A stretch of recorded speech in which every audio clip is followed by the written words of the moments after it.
घाटी की ज़मीन को सींचने के अलावा बेबीलोनियन इंजीनियर ने इतना ही बड़ा और एक काम किया।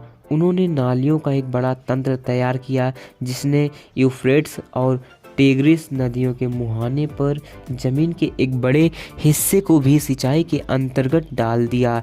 हेरोडोटस, जो एक ग्रीक इतिहासकार और यात्री थे, ने बेबीलोन की यात्रा की और वे एकमात्र बाहर के वासी हैं जिन्होंने इसका विवरण दिया है। उनके लेखनों से शहर का विस्तृत विवरण और उनकी अनोखी परंपराओं की जानकारी मिलती है। वे ज़मीन की उपजाऊ प्रकृति और उसमें होने वाली गेहूं और जी की लहलहाती फसलों का भी जिक्र करते हैं। बेबीलोन का ऐश्वर्य भले खो गया हो, पर उसका ज्ञान आज भी हमारे लिए सुरक्षित रखा है।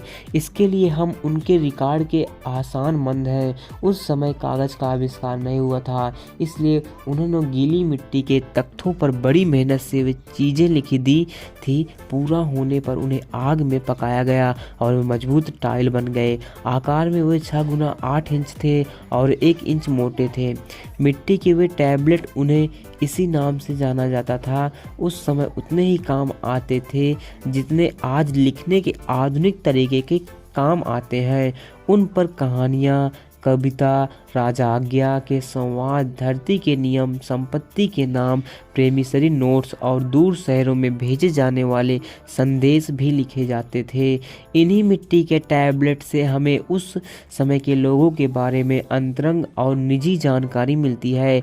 उदाहरण के लिए, एक साधारण दुकानदार के एक टैबलेट से पता चलता है कि किस तारीख को एक ग्राहक ने एक गाय खरीदी और बदले में गेहूं के 7 बोरे दिए, जिनमें 3 को उसी समय दे दिया गया और बाकी 4 ग्राहक की अनुमति का इंतजार कर रहे थे।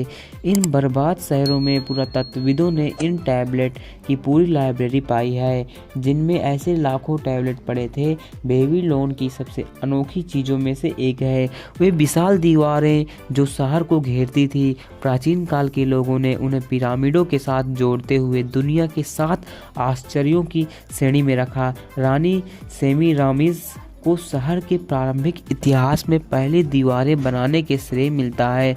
वर्तमान खुदाई करने वाले को असली दीवारों का कोई निशान नहीं मिलता, उनकी ऊंचाई का भी पता नहीं चलता।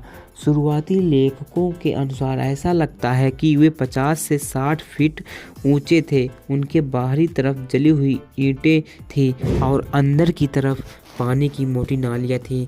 बाद की ज़्यादा प्रसिद्ध दीवारें